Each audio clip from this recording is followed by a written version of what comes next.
गरीब की ठंड। हरिया और उसका परिवार एक गरीब तबके से था जिसका बड़ी मुश्किल से खाने का जुगाड़ हो पाता था, वरना उन्हें दूसरों के सामने हाथ फैलाने पड़ते थे। कुछ महीनों बाद दिसंबर का महीना लगता है, जहां बहुत कड़कड़ाती ठंड पड़ती है, बर्फबारी होती है, जिससे आसपास की जगह पर बर्फ भी जम जाती है। हरिया भारी भारी बोरियों को उठाकर गोदाम में रखता था। एक ट्रक आता है जिससे वो अपनी पीठ पर कड़कड़ाती ठंड में भारी सामान रखता है और गोदाम में पहुंचाता है। घर जाकर वो कहता है, अरे लाजो, जरा एक रोटी सेक कर कपड़े में बांध लाना। बहुत दर्द हो रहा है। अजी क्या हुआ? आपको कहाँ चोट लग गई? ऐसे तो ठीक लग रहे हैं आप, फिर कहाँ सिकाई करेंगे? अरे सामान उठाने से कमर पर दर्द हो रहा है, इसलिए कह रहा हूँ। अरे सिकाई कर दो। वैसे भी हमारे पास हीटर नहीं है, हम बहुत गरीब हैं, हमारे लिए तो यही हीटर है भाई। आप रुकिए, मैं अभी जल्दी से आती हूँ। तभी लाजो एक गरम रोटी को कपड़े में बांधकर उसकी पीठ पर सिकाई करती है, जिसके बाद दर्द से वो चिल्लाता है। आवाज सुनकर उसकी बूढ़ी माँ जानकी आकर कहती है, अरे बेटा क्या हुआ? कहीं चोट वोट लग गई है क्या? अरे फिक्र मत करो माँ, मैं बिल्कुल ठीक हूँ। अच्छा बेटा, तेरी पगार कब आएगी? 1 महीना हो गया, 2-3 दिन पहले एडवांस मांग ले। बहुत ठंड है, ऐसी झोपड़ी में ठंड भी नहीं रुकती। तू उससे पैसे लाकर थोड़ा सा इस झोपड़ी को मजबूत करा दे और 2-4 कंबल ले आ। हम सबके लिए सर्दी शुरू हो गई है, इतनी जल्दी खत्म नहीं होगी। कैसे दिन कटेंगे? माँ मैं आपकी बात समझ रहा हूँ, आप चिंता न करें, मैं कल ही मालिक से बात करता हूँ। हरिया जी आप परेशान मत होइए, मैं दूसरी रोटी सेक कर लाती हूँ, ये ठंडी हो गई है। तभी लाजो अपने पति का हाथ देखती है जो कि भारी सामान उठाने से लाल हो गई थी। वो आकर गोले का तेल अपने पति के हाथों पर लगा देती है और कमर की सिकाई कर देती है। राशन ज्यादा न होने पर वो गरीब परिवार एक एक मुट्ठी से दाल चावल की खिचड़ी बनाकर आपस में थोड़ा थोड़ा बांटकर खाकर सो जाते हैं। कुछ देर बाद तेज ठंडी हवाओं के तूफान से उनके घर का कमजोर छप्पर उड़ जाता है, जिससे उन्हें ठंडी हवा लगती है और ठंड से सभी उठ जाते हैं। तभी लाजो की 7 साल की बेटी रूही कहती है, माँ बहुत ठंड लग रही है यहाँ पर, कुछ कंबल दो ना। ओढ़ने के लिए मुझे नींद आ रही है, पर ठंड में सोऊं कैसे? हे भगवान, हम गरीबों पर ठंड की और कितनी कहर बरसाएगा तू। हमारे गुजर बसर करने की छत भी हमसे छीन ली। इस तूफान में मेरी बेटी ठंड से ठिठुर रही है, क्या करूं? मेरे पास कोई कंबल नहीं है। अरे लाजो बहू, तू मेरा कंबल रूही को उड़ा दे, मैं नहीं चाहती उसे ठंड की वजह से बुखार हो। पर माँ जी आप भी तो कमजोर हैं। बहू के मना करने पर भी जानकी पोती को कंबल उड़ा देती है। अपनी माँ को ठंड में ठिठुरता हुआ देख हरिया बाहर ठंड में ठिठुरते हुए किसी तबेले से 2 बोरी उठाकर लाता है और अपनी माँ और पत्नी को उड़ाकर कहता है, अरे आप दोनों ये ओढ़ो, ये बहुत मोटा है, इससे आपको ठंड नहीं लगेगी। और आपका क्या? आपकी कमर में तो वैसे ही चोट लगी है। अरे मेरी चिंता मत करो, ये सजा है मेरी।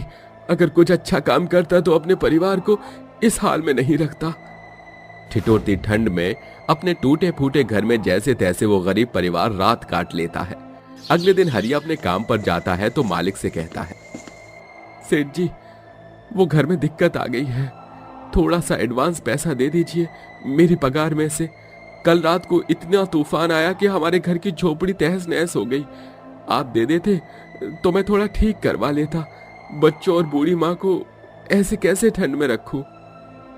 मुझे अपने दर्द भरी कहानी बताकर मुझसे पैसा लेगा तो तेरी सोच गलत है, और अभी भी पगार का समय नहीं हुआ है जो तुझे पैसे मैं दूं।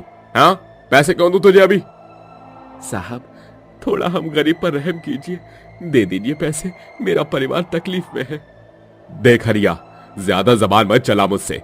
अगर अभी पैसे लेगा तो आधी ही पगार दूंगा। पूरी पगार चाहता है तो हफ्ते भर का इंतजार कर।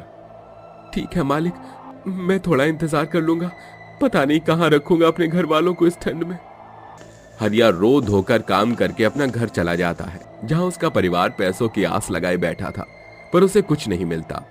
हफ्ता भर बीत जाता है। सबको तनख्वाह देने के बाद उसका मालिक उसे आधी पगार देकर हमेशा के लिए काम से निकाल देता है। मालिक बेईमानी करके अपने पास 4 पैसे रोक लेता है, जिस वजह से हरिया का परिवार अब मुश्किल में जी रहा था। न बच्चों पर ठंड के कपड़े थे, न खाने पीने को कोई सहारा। ऐसे में ठंड इतनी बढ़ती है कि झोपड़ी में रहना नहीं रहना बराबर हो गया था। 4 हल्की फुल्की दीवार के बीच वो लोग थे जो तेज और बर्फबारी से ढक जाता था। इस वजह से उन्हें अपना उस झोपड़ी को छोड़कर सड़क पर आना पड़ता है। पता नहीं माँ लाजो, कैसी किस्मत है मेरी जो अपने परिवार को सड़क पर ले आया हूँ। मैं अब तो नौकरी भी नहीं कर रहा। हे भगवान, अब तो तू ही मेरा मालिक है, तू ही मेरा सहारा है। माँ पापा, मुझे बहुत भूख लग रही है, कुछ खाने को दो ना। रूही बेटी चिंता मत कर, मैं तेरे लिए खाने का इंतजाम करके आता हूँ। हे भगवान, बहुत ठंड लग रही है, लगता है अब बचूंगी नहीं ठंड में। हाथ पैर जम गए हैं बहू मेरे। नहीं नहीं माँ जी, आप ऐसा मत कहिए, मैं आग जलाने के लिए कुछ सूखा कूड़ा और लकड़ी जमा करती हूँ। तभी पति पत्नी अपनी जिम्मेदारी के लिए इधर उधर जाते हैं। जहां सूखे पत्ते कागज इकट्ठा करके लाजो अपनी सास के पास आग जला देती है, जिससे जानकी को थोड़ी राहत मिलती है। वहीं हरिया कहीं काम न मिलने पर लोगों से भीख मांगता है। आती जाती गाड़ियों पर कपड़ा मारता है, जिससे उसे 1-2 रुपए भीख में मिलते थे। फिर मोहन के पास जाकर वो कहता है, साहब मुझे कोई काम दे दीजिए, मैं कुछ भी करूंगा, बस मुझे बदले में पैसे या खाना दे दीजिए। मेरा परिवार सड़क पर भूखा बैठा है, मेरा घर भी छिन गया इस ठंड में। अच्छा, फिर हमारे घर के आगे से ये बर्फ हटा दे, बदले में मैं तुझे रात का बचा हुआ खाना दूंगा। ठीक है साहब, मैं करूंगा, बस आप मुझे खाना दे दीजिएगा, कोई औजार दे दीजिए बर्फ हटाने के लिए। मेरे पास कोई औजार नहीं है, अपने हाथों से हटा वरना जा यहाँ से। नहीं नहीं साहब, ऐसा मत कीजिए, मैं हटाता हूँ। तभी हरिया ठंडी बर्फ को अपने हाथ से हटाने की कोशिश करता है, जो कि जमी हुई थी। वो अपने नाखून से भी बल लगाता है, जिससे उसके हाथ बेहद लाल पड़कर सुन्न हो जाते हैं और वो कांपता है और कांपते हुए हाथ को फैलाकर कहता है, साहब अब तो खाना दे दीजिए, मैंने आपका सारा काम कर दिया। आहा, ये लो, ऐसा करो, ये गरम गरम चाय ले जाओ, तुम्हारे हाथ बहुत लाल हो गए हैं, अपने परिवार के साथ पी लेना। जी शुक्रिया साहब। वो चाय और खाना लेकर अपने परिवार के साथ फुटपाथ पर खाना खाता है। हल्का हल्का कोहरा हर जगह था। तभी एक ट्रक तेजी से मोटरसाइकिल वाले आदमी को टक्कर मार देता है, जिससे उसके बहुत खून बह जाता है। मोहन अपनी शराफत दिखाते हुए उस इंसान को हॉस्पिटल ले जाता है, जहां डॉक्टर उसे एग्जामिन करने के बाद उसके परिवार से कहते हैं, जहां हरिया का परिवार भी मौजूद था, देखिए मिस्टर राहुल का एक्सीडेंट की वजह से बहुत ब्लड लॉस हो गया है। अगर किसी का ए नेगेटिव हो तो जल्दी बताइए, वरना इनकी जान को खतरा है। नहीं नहीं डॉक्टर, मेरे पति को कुछ नहीं हो सकता, प्लीज उन्हें बचा लीजिए। ए नेगेटिव मेरा नहीं है, आप ब्लड बैंक में पता कीजिए, आपको जितने पैसे चाहिए मैं उतने पैसे दूंगी, मेरे पति को बचा लीजिए। मेरा ए नेगेटिव है मैडम। मुझे किसी गरीब के खून की जरूरत नहीं अपने पति के लिए। सारी जगह पता करने पर भी उसे अपने पति के लिए नेगेटिव खून नहीं मिलता। फिर शेफाली अपने पति की जान बचाने के लिए हरिया के आगे गिड़गिड़ाती है। तभी हरिया अपना खून उसके पति को देता है, जिसके बाद उसकी जान बच जाती है और शेफाली कहती है, भाई साहब मुझे माफ कर दीजिए, कुछ देर पहले मैंने आपसे बहुत बदतमीजी से बोला था। आप भगवान बनकर मेरे पति के लिए आए हैं, आपने 2 बार उनकी जान बचाई। आपके लिए मुझसे जो बन पड़ेगा मैं सब कुछ करूंगी, किसी चीज की कमी नहीं होने दूंगी, और प्लीज मना मत कीजिएगा। अरे ये तो इंसानियत के नाते मेरा फर्ज था। अगर आप मदद कर सकती हैं तो कुछ समय के लिए हमें छत और गरीबी की पेट की भूख मिटाने के लिए खाना दे दीजिएगा। मेरा परिवार हफ्ते भर से परेशानी से जूझ रहा है। हरिया के शब्द सुनकर शेफाली की आंखों में आंसू आ जाते हैं और अपने पति की जान बचाने के एहसान में वो हरिया के परिवार की मदद करके उन्हें एक पक्का मकान, खाने की सुविधा, ठंड के कपड़े और हरिया को नौकरी देती है, जिसके बाद हरिया का परिवार खुशी खुशी रहने लगता है। सुबह के 7 बज रहे थे, तभी मंदिर में बज रही घंटी के शोरगुल से घर के सभी सदस्यों की आंख खुल जाती है और सभी लोग अपने अपने कमरों से निकलकर मंदिर में हाथ जोड़कर खड़े हो जाते हैं। ओम जय जगदीश हरे, स्वामी जय जगदीश हरे, भक्त जनों के संकट क्षण में दूर करे। ओम जय जगदीश हरे। माँ जी, देवरानी जी, आप दोनों कब आई?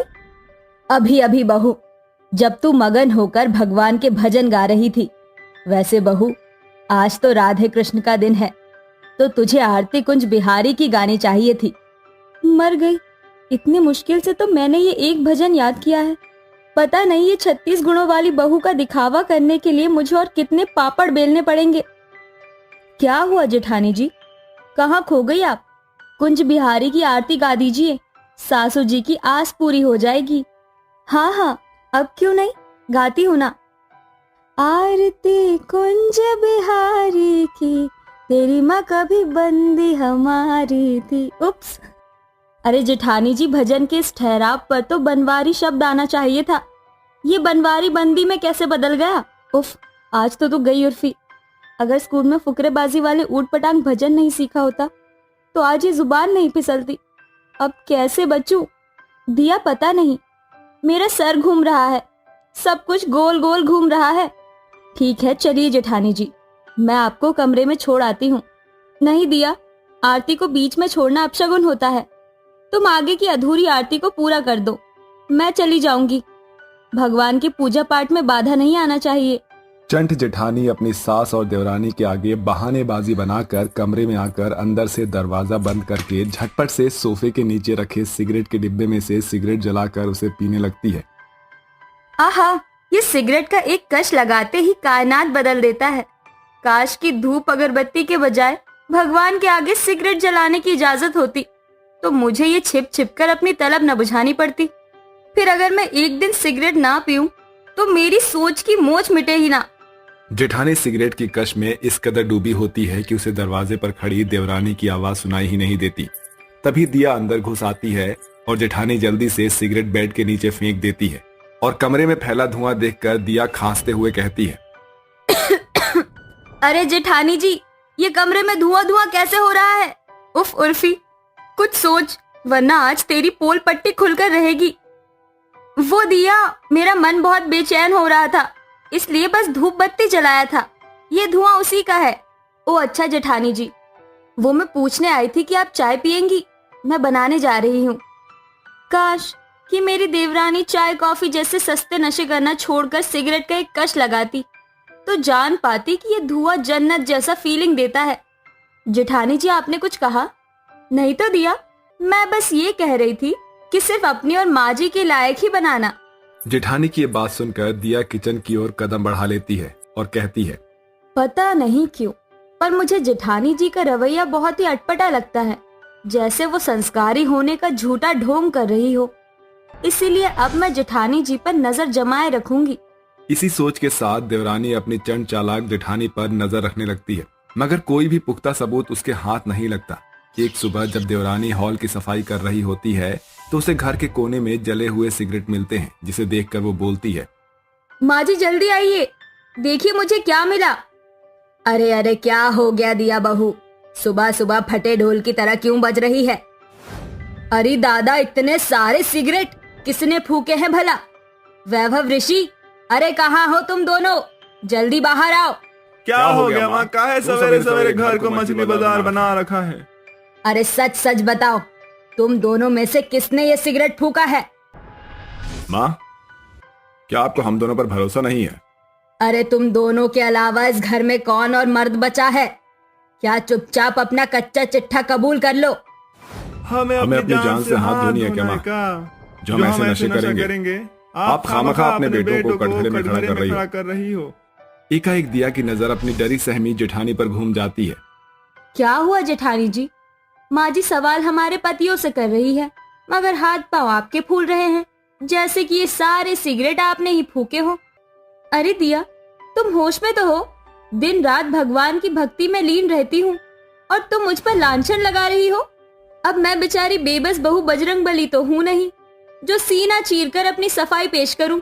इस तरह नशेड़ी जेठानी नाटकबाजी करती हुई अपनी सास का विश्वास जीत लेती है और सास कहती है, अरे उर्फी बहू, तू मत रो। अरे कोई गंगा में भी खड़ा होकर कहे ना कि तुझ में कोई खोट है तो भी मैं यकीन ना करूं। तू जा। उर्फी अपने कमरे में चली जाती है। ऐसे ही दिन गुजरते जाते हैं और एक दिन दिया अपनी जेठानी के कमरे के पास से गुजर रही होती है तो गुनगुनाने की आवाज सुन वो वहीं ठहर जाती है जहां वो खिड़की से झांकते हुए देखती है कि उसकी नशेड़ी जेठानी मजे से सिगरेट का कश लगाते हुए गा रही होती है। बदला मिजाज मेरा फूकते ही ग्रास, ग्रास लगे है मुझे सबका इलाज, कैसा लगे है मुझे कैसे बताऊं, लगे है सब कुछ अब अप एंड डाउन, तू भी खींच दो पफ है मनाली का स्टॉप। ओए होए मजा आ गया। अच्छा तो मेरी 36 गुणों से भरपूर संस्कारी जेठानी की असलियत ये है। पता नहीं माँ जी को जब पता चलेगा कि उनकी 36 गुणों से भरपूर बड़ी बहू अव्वल दर्जे की चरसी और गंजेड़ी है तो उन पर क्या बीतेगी। अपनी जेठानी की सच्चाई सामने आने के बाद देवरानी अपनी सास के पास जाकर सारी बात बताती है। अरे दिया बहू, तेरा दिमाग ठिकाने पर तो है, अपनी जेठानी पर इतना बड़ा दोष लगा रही है। माँ जी मैंने जो देखा बस वही बता रही हूँ। जेठानी जी हर दिन ऐसे ही सिगरेट पीती है जिस कारण उनके होठ काले हो गए हैं। जेठानी जी को सिगरेट पीने की पहले से ही बुरी लत लगी हुई है। इसके बाद दोनों सास बहू जेठानी की हर हरकत को कैप्चर करने लगती हैं। फिर एक शाम जेठानी किचन में खाना बनाते हुए कुछ कहती है। उफ उर्फी, ये चूल्हे चौके की चोचलेबाजी सबसे बड़ी आफत है। क्यों ना एक सिगरेट पी जाए। वैसे भी माँ जी और देवरानी जी तो बाजार गई हैं, तो क्यों ना आज मैं एक कश किचन में ही लगा लूं। उर्फी जल्दी से एक सिगरेट जलाकर अपनी तरफ बुझाने लगती है, जिसका धुआं किचन में भर जाता है। तभी सास और देवरानी वहां आ धमकती है। अरे वाह जेठानी जी, आपने तो शाम को धुआंधार बना दिया। दिया तुम? क्या हुआ जेठानी जी, अभी तो आप बड़े मजे से सिगरेट फूंक रही थी और हमें देखते ही आपका कलेजा क्यों फुदकने लगा। उर्फी बहू, मैंने तुझ पर भरोसा किया था, मुझे नहीं पता था कि तेरे अंदर इतना बड़ा ऐब है। माँ जी मैं क्या करूं, मैं बहुत कोशिश करती हूँ कि नशा ना करूं, मगर मेरे दिलो दिमाग से इसकी तलब मिटती ही नहीं जब तक कि सिगरेट की कश मेरे सांसों में ना चढ़ जाए। माँ जी बहसबाजी से बनती बात भी बिगड़ती है और फिर नशे का चस्का एक बार चढ़ जाने पर जल्दी जाता नहीं। इसीलिए जेठानी जी को इस बुरी लत से अब हम साथ मिलकर बाहर लाएंगे। देवरानी की सूझबूझ भरी बातों से सास सहमत हो जाती है और वो उर्फी को नशा मुक्ति की दवाइयां चलाती है। साथ ही उसके आसपास अच्छा माहौल रखते हैं, जिससे आखिर में उर्फी को उस दोहरी जिंदगी से निजात मिल जाती है और वो सही मायने में अपनी देवरानी से ससुराल की सहूलियत सीखती है। थैंक यू सो मच दिया, मैं तो नशे के दलदल में धंस चुकी थी। इस बुरे लत ने मुझे इस कदर अपने जकड़ में ले लिया था कि मैं चोरी छिपे इसे पूरा करने लगी, मगर आज तुम्हारे और माँ जी के साथ से मेरा जीवन नशे से बच गया। मैं बहुत खुश हूँ। आपसे ज्यादा खुश तो मैं हूँ जेठानी जी, क्योंकि फाइनली आपके बदलते रूप से छुटकारा मिल गया। हरियाणा से दो मियाँ बीवी कमाने के लिए शहर में आए थे। उनके पास एक तंदूर था जिसमें वह तंदूरी चिकन बनाया करते थे, लेकिन तभी अचानक से मार्केट में चिकन का रेट बहुत ज्यादा हो जाता है। अरे ये तो बहुत ही गजब हो गया, अब हम चिकन कैसे खरीदेंगे, हमारे पास तो इतने पैसे भी कोना से। अरे बानी, यो तो हमारी किस्मत में लिखा से, जो होना है वो तो होकर ही रहेगा। खैर तू इन सब बातों को छोड़, अब हम अपने तंदूरी चिकन का रेट भी बढ़ा देंगे। अरे हाँ, ये तो चौकी बात कही से, लेकिन मारे ये समझ ना आ रही कि इतना महंगा तंदूरी चिकन खरीदे कौन है। तने इस बात की फिक्र करने की कोई जरूरत नहीं है। अरे चिकन खाने वाले महंगा हो या सस्ता, वो खरीदेंगे जरूर।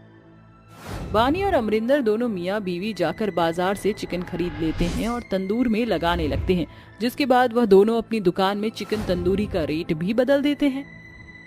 अरे शर्माने की क्या बात है, चिकन तंदूरी तैयार है, आओ आओ चिकन तंदूरी खाओ। ऐसा हरियाणा का चिकन तंदूरी तुमने कहीं नहीं खाया होगा। अमरिंदर अपनी दुकान पर चिकन तंदूरी की आवाज लगाने लगता है, लेकिन आते जाते लोग उसकी दुकान के रेट देखकर ही चुपचाप चले जाते हैं। आखिर यो हो के रास है, कोई भी दुकान में आने के बारे में सोच ही ना रास है। अरे सुबह से यो समय हो गया, अगर ऐसे ही चलता रहा तो हमारी दुकान ना चलने की। तभी एक बूढ़ा आदमी उनकी दुकान में आता है और कहता है, अरे भाई साहब, थोड़ा सा खाने के लिए कुछ दे दो, कई दिनों से भूखा प्यासा यहाँ से वहाँ भटक रहा हूँ। मेरे बच्चों ने मुझे घर से निकाल दिया है, कमाने का मेरे पास कोई साधन नहीं है। उस बूढ़े आदमी की हालत देखकर अमरिंदर की आंखों में आंसू आ जाते हैं और वह रोते हुए उस बूढ़े आदमी से कहता है, अरे गजब का कलयुग चल रहा से। आजकल के छोड़ों ने कतई समझ कोना से कि माता पिता की किस तरह इज्जत और ख्याल रखना चाहिए। अमरिंदर तुरंत अपने चिकन तंदूर से चिकन तंदूरी निकालता है और उस बूढ़े आदमी को दे देता है, जिसके बाद वह बूढ़ा आदमी चिकन तंदूरी खाकर कहता है, मेरी सहायता करने के लिए तुम्हारा बहुत बहुत शुक्रिया। ऐसा कहते ही वह बूढ़ा आदमी एक देवी के रूप में बदल जाता है और देवी माँ को देखकर बानी और अमरिंदर दोनों ही देवी माँ के सामने हाथ जोड़कर खड़े हो जाते हैं। अरे देवी माँ, साक्षात आपने हमें अपने दर्शन दिए, हमारे तो भाग्य ही खुल गए। यो तो बहुत बड़ा चमत्कार से है। लेकिन देवी माँ, आपको हमारे सामने एक बूढ़े आदमी के भेष में आने की जरूरत कैसे आन पड़ गई? कई दिनों से मैं तुम दोनों को देख रही हूँ। तुम दोनों यहाँ रोज तंदूरी चिकन बेचते हो, लेकिन कोई भी तुमसे तंदूरी चिकन नहीं खरीदता। इसलिए मैंने सोचा क्यों ना मैं एक बार तुम्हारी परीक्षा लूं। मेरी परीक्षा में तुम सफल हो गए हो। बोलो क्या चाहिए तुम्हें? अरे देवी माँ, ऐसा कहकर आप हमें शर्मिंदा कर रही हो। ये सब तो हमारा फर्ज था। हाँ देवी माँ, ये तो हमारा फर्ज था। आप तो जानते हो इस दुनिया में हमारे जैसे गरीब और भी लोग हैं। अगर हम इंसानियत के नाम पर लोगों की मदद नहीं करेंगे तो कौन करेगा? अमरिंदर की बात सुनकर देवी माँ प्रसन्न हो जाती हैं, जिसके बाद वह अपनी जादुई शक्तियों से अमरिंदर के तंदूर को जादुई तंदूर बना देती हैं। आज से तुम्हारा यह तंदूर मामूली तंदूर नहीं बल्कि जादुई तंदूर बन गया है। इसमें से अपने आप जादुई तंदूरी चिकन निकलकर बाहर आएगा। तुम इसको जब जब जलाओगे, इसके अंदर से तंदूरी चिकन खुद ब खुद बनकर बाहर आ जाएगा। ऐसा कहकर देवी माँ वहाँ से गायब हो जाती हैं, जिसके बाद अमरिंदर तंदूर जलाता है। उसके जलाते ही तंदूर के अंदर से जादुई तंदूरी चिकन अपने आप बाहर बनकर निकलने लगता है। अरे वाह, क्या बात है, ये तो गजब ही हो गया। अब तो हमें चिकन खरीदने की कोई जरूरत भी नहीं है और ना ही उसे महंगे रेट पर बेचने की कोई जरूरत है। उस दिन के बाद से अमरिंदर और बानी दोनों फिर से नॉर्मल रेट पर ही तंदूरी चिकन बेचना शुरू कर देते हैं, जिसके चलते सस्ते रेट की वजह से हर कोई उनकी दुकान पर रुकता और तंदूरी चिकन खरीदने लगता। अरे आओ जी, हमारे हरियाणा के तंदूरी चिकन खाओ। ऐसे तंदूरी चिकन पूरे शहर में कहीं नहीं मिलेंगे। जैसे जैसे लोग आते जाते हैं, बानी उन्हें तंदूरी चिकन देती रहती है। वहीं दूसरी तरफ अमरिंदर तंदूर से तंदूरी चिकन निकालने लगता है। दोनों मियाँ बीवी मिलकर काम करते हैं और आखिरी में जब वह अपनी दुकान बढ़ाने वाले होते हैं, उनके पास काफी सारा पैसा हो जाता है। अरे यो देख, कितना सारा पैसा कमाया है। आज हमने देख कितना पैसा कमा लिया। कई दिनों से फुटपाथ पर सोते सोते मैं थक गया हूँ। अब मुझे अपने घर में सोना है। ये तो घड़ी चौकी बात कही से आपने। जब से शहर आए हैं हम अपना घर ही नहीं ले पाए हैं। चलिए सबसे पहले हम अपने लिए घर खरीद लेते हैं। अमरिंदर और बानी दोनों सबसे पहले अपने लिए घर खरीद लेते हैं, जिसमें वह आराम से रहने लगते हैं। अगले दिन जैसे ही सवेरा होता है, बानी और अमरिंदर दोबारा से अपनी दुकान खोलते हैं और तंदूरी चिकन बेचना शुरू करते हैं। अमरिंदर जैसे ही तंदूर को जलाता है, उसके अंदर से अपने आप तंदूरी चिकन निकलकर बाहर आने लगता है। अरे भाई साहब, कटे जा रहे हो? यहाँ जाओ और हमारे हरियाणा के तंदूरी चिकन खाओ। ऐसा स्वादिष्ट तंदूरी चिकन आपने कहीं नहीं खाए होंगे। एक बार खाओगे तो तंगड़ी भी नहीं छोड़ोगे। अम्मा मियाँ, देखने में तो स्वादिष्ट लग रहा है। चलो एक काम करो, एक तंदूरी चिकन मुझे खाने को दे दो और दूसरा पैक कर दो। अब्दुल तंदूरी चिकन खाता है और साथ में अपने घर के लिए भी पैक करवा लेता है, जिसके बाद वो वहाँ से चला जाता है। उसके जाने के बाद एक लड़का तंदूरी चिकन खाकर उसकी फोटो खींच लेता है और अमरिंदर से कहता है, अरे आप लोग इतनी मेहनत करते हो तो सोशल मीडिया को इस्तेमाल क्यों नहीं करते हो? ऑनलाइन अपने खाने की फोटो खींचकर डाल दो और उसके बाद लोग तुम्हें ऑनलाइन ऑर्डर भेजेंगे, जिससे तुम और भी पैसा कमा सकते हो। यो तो घना चोखो से। अरे भाई रे, तू मन्ने बता दे, आखिर यो के भला है? राघव बानी को ऑनलाइन खाने की सर्विस के बारे में समझा देता है, जिसके बाद बानी और अमरिंदर दोनों मिलकर अपना ऑनलाइन काम शुरू कर देते हैं। अब वह दोनों तंदूरी चिकन से अपना ऑनलाइन बिजनेस भी शुरू कर देते हैं। जब से हमने ये ऑनलाइन काम शुरू किया है, तब से हमारे पैसे 4 गुना बढ़ गए हैं। चलो अब काम शुरू करते हैं। हाँ, आप सही कहते हो। भला हो उस भाई साहब का जिसने हमें ये सब सिखाया है।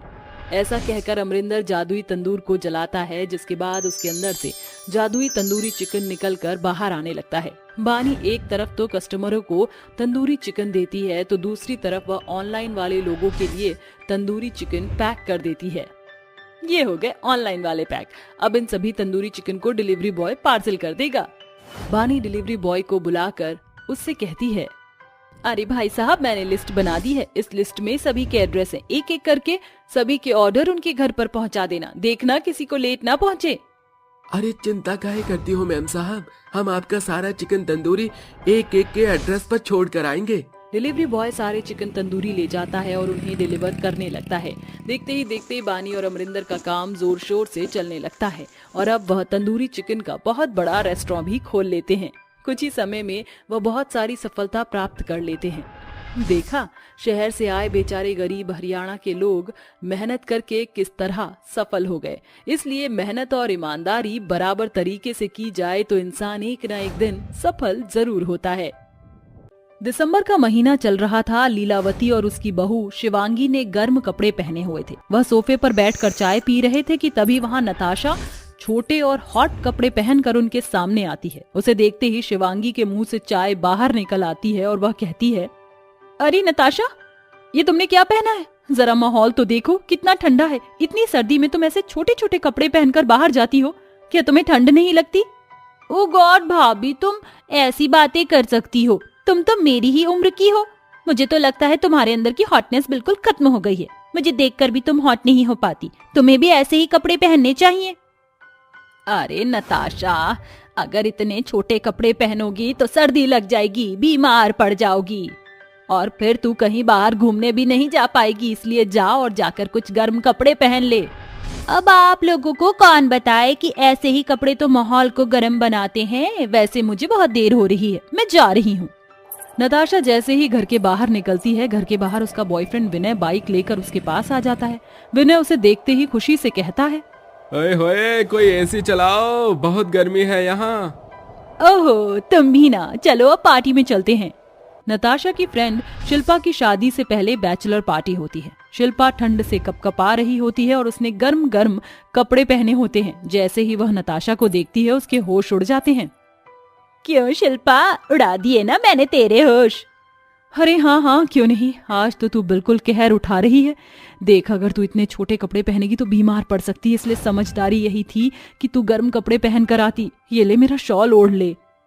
इस सर्दी में क्या तुझे लगता है कि मैं तेरा ये शॉल ओढ़ लूंगी? तू पागल है। आज तेरी शादी से पहले बैचलर पार्टी है। चलना यार, थोड़ा सा एंजॉय करते हैं, थोड़ा सा डांस करते हैं। ओहो, तू भी पूरी आफत है। चल चलकर थोड़ा डांस कर लेते हैं, शायद इसी बहाने मेरे शरीर में थोड़ी सी गर्मी आ जाए। शिल्पा और नताशा दोनों डांस करने लगते हैं। क्लब के अंदर सभी लड़कियां और लड़के नताशा को घूर घूर कर देखने लगते हैं।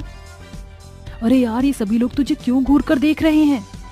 ओहो, ये तो मेरी हॉटनेस का कमाल है। तू भी किन बातों पर ध्यान दे रही है? इन सब बातों को छोड़ और अपनी बैचलर पार्टी को एंजॉय कर। नताशा ऐसा कहकर शिल्पा के साथ पूरी रात एंजॉय करती है। आधी रात के समय जब नताशा अपने घर वापस लौट रही होती है तो रास्ते में उसे बहुत तेज ठंडी ठंडी हवाएं चलने लगती हैं। नताशा कार अंदर से बाहर निकलती है और ठंडी हवाओं का मजा लेने लगती है। जब वह नशे की हालत में घर पहुंचती है तो लीलावती उसकी हालत देखकर हैरान रह जाती है। हे भगवान, ये लड़की कभी नहीं सुधरेगी। अब मुझे इसकी शादी करवा देनी चाहिए। क्या पता शादी के बाद सब कुछ ठीक हो जाए। लीलावती नताशा को उसके कमरे में ले जाती है और उसकी सैंडल उतारकर उसे बिस्तर पर लिटा देती है, जिसके बाद वो उसको एक रजाई भी उड़ा देती है। अगले दिन जैसे ही सवेरा होता है, लीलावती नताशा को कई सारे लड़कों की फोटो दिखाती है। देख नताशा, तुझे जो करना है वो तू कर लियो, लेकिन ये सब तुझे अपनी शादी के बाद ही करना होगा। मैंने तेरे लिए ये लड़के देखे हैं, इनमें से कोई लड़का तुझे पसंद है तो बता दे। अरे माँ, आप मेरी शादी इतनी जल्दी क्यों करवाना चाहती हो? मैं अभी शादी के बंधन में बनने के लिए तैयार नहीं हूँ। अरे नताशा, सही समय पर अगर तुम्हारे हाथ पीले हो जाएं तो इससे अच्छा और क्या हो सकता है? माँ जी बिल्कुल सही कहती हैं। अब तुम्हारी उम्र हो गई है और तुम्हें शादी करके अपना घर बसा लेना चाहिए। शिवांगी की बात सुनकर नताशा बिना नाश्ता किए ही टेबल से उठ जाती है, जिसके बाद कलावती अपने आप ही किसी एक लड़के की फोटो पसंद करती है और उससे नताशा का रिश्ता तय कर देती है। कुछ दिनों में वह दिन भी आ जाता है जिस दिन नताशा की शादी विनय से हो जाती है। देख बेटी, अब तू पराई हो गई है, इसलिए हमारी इज्जत का ख्याल रखते हुए अपने ससुराल वालों का अच्छे से ध्यान रखना। मैं जानती हूँ कि तुम्हें मेरी बात बहुत बुरी लगेगी, लेकिन ससुराल में तहजीब के कपड़े पहन लेना। ऐसे छोटे कपड़े, मिनी स्कर्ट या मिनी टॉप पहनकर बाहर घूमोगी तो तुम्हारे ससुराल में किसी को पसंद नहीं आएगा। सबकी बातें सुनने के बाद नताशा विनय के साथ उसके घर आ जाती है।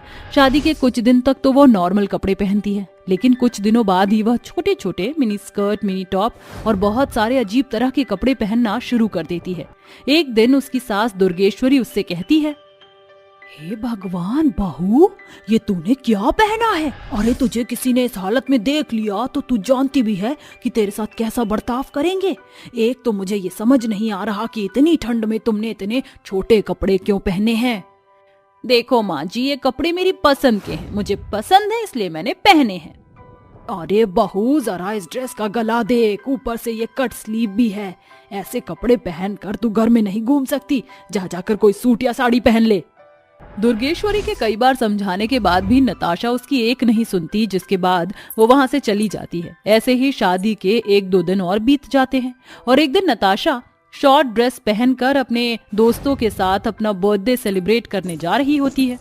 अरे नताशा, तुम कहाँ जा रही हो, और वो भी इतना सज धज कर? आज मैं एक हैलोवीन पार्टी में जा रही हूँ। क्या मैं अच्छी लग रही हूँ? अरे तुम तो हमेशा बहुत खूबसूरत और सुंदर लगती हो, लेकिन तुम्हें नहीं लगता कि जो कपड़े तुमने पहने हैं वो जरूरत से ज्यादा छोटे हैं? ओहो, हैलोवीन पार्टी में तो ऐसे ही कपड़े पहने जाते हैं, क्या आपको नहीं पता? और फिर मैं हॉट लड़कियों की रानी हूँ, रानी। मुझे ऐसे जरूरत से ज्यादा छोटे कपड़े पहनना बहुत पसंद है।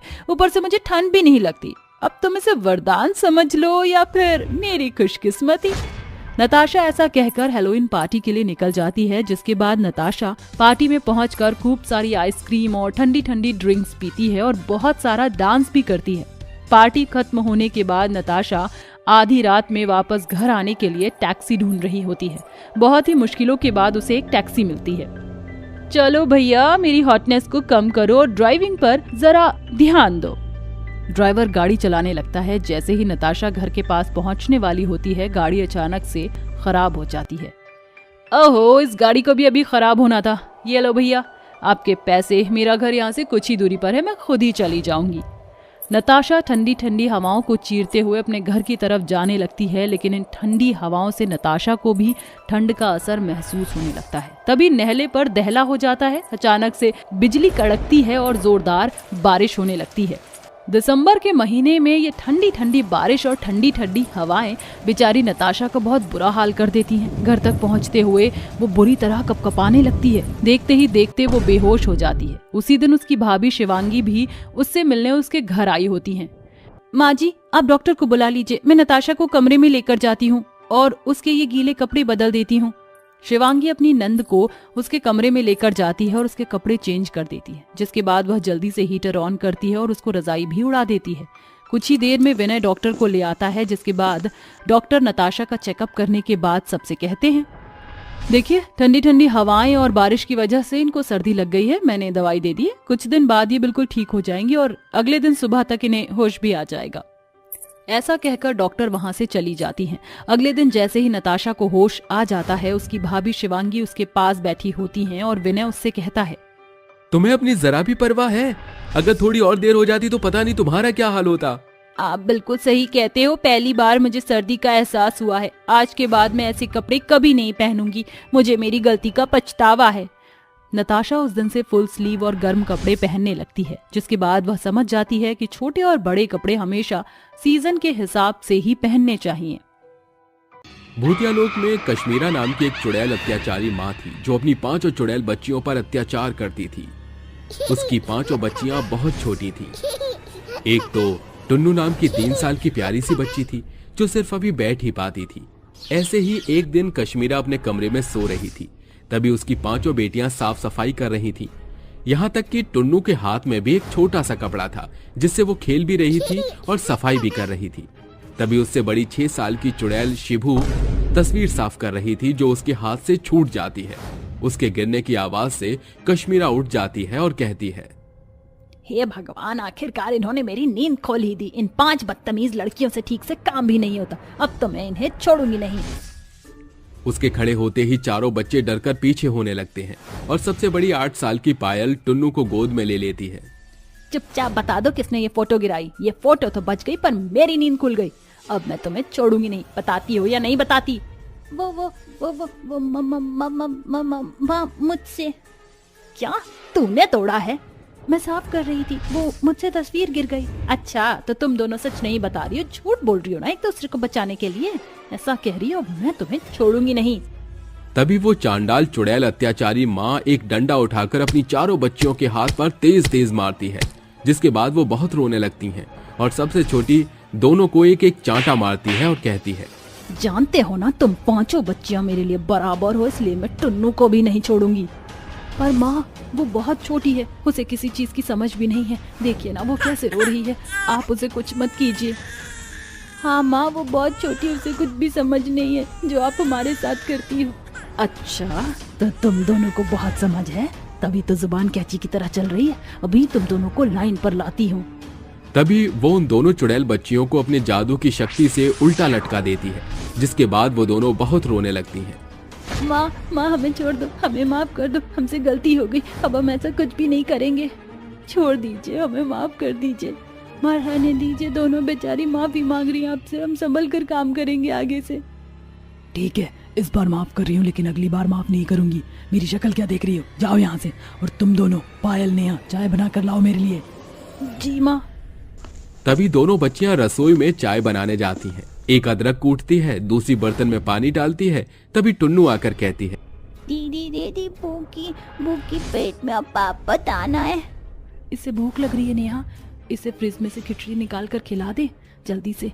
अगर माँ आ गई तो उन्होंने हमें देख लिया तो वो हमें फिर से सजा देंगी। हमारी माँ इतनी अत्याचारी क्यों है, इतनी चांडाल जैसी? पता नहीं कब तक हम पर ये जुर्म करेंगी, पता नहीं क्यों वो हमें अपनी बेटियां नहीं मानती। काश हमारी माँ होती, सौतेली माँ तो हमें बहुत मारती है। पिताजी ये सब जानते नहीं, वरना वो माँ को सबक सिखाते। दीदी बुक्की। अरे फिर से रोने लग गई। नेहा इसे खाना खिला दे, मैं चाय बनाकर माँ को दे दूंगी। ठीक है दीदी। तभी चुड़ैल पायल अत्याचारी कश्मीरा को चाय देकर आ जाती है। चाय पीने के बाद वो रसोई में जाती है तो नेहा को खिचड़ी खिलाते हुए देखती है और उसकी कटोरी में लात वो मार देती है। मेरे से बिना इजाजत लिए तुम्हारी हिम्मत कैसे हुई इस खिचड़ी को फ्रिज से निकाल कर इस चुईया को खिलाने की? माँ टुन्नू बहुत रो रही थी इसलिए उसको खाना खिला दिया। ये सुनकर वो बहुत मारती है। तभी पायल उसके सामने गिड़गिड़ाकर माफी मांगती है और अपनी बहनों को ले जाती है। फिर कमरे में पायल की गोद में टुन्नू थी। तभी तीनों बहनें रो रो कर उसके गले लग जाती हैं और कहती हैं, दीदी अत्याचार हम पर कब तक चलेगा? काश हमारी माँ हमारे पास होती, ये वाली माँ तो हमें बहुत मारती है। दीदी मुझे यहाँ नहीं रहना। पापा भी हमारी बातों का विश्वास नहीं करते और माँ भी उन्हें कुछ पता नहीं चलने देती। दीदी भूख लग रही है, हमारे पास शक्तियाँ भी नहीं है क्योंकि हमारी माँ ने हमसे शक्तियाँ छीन ली।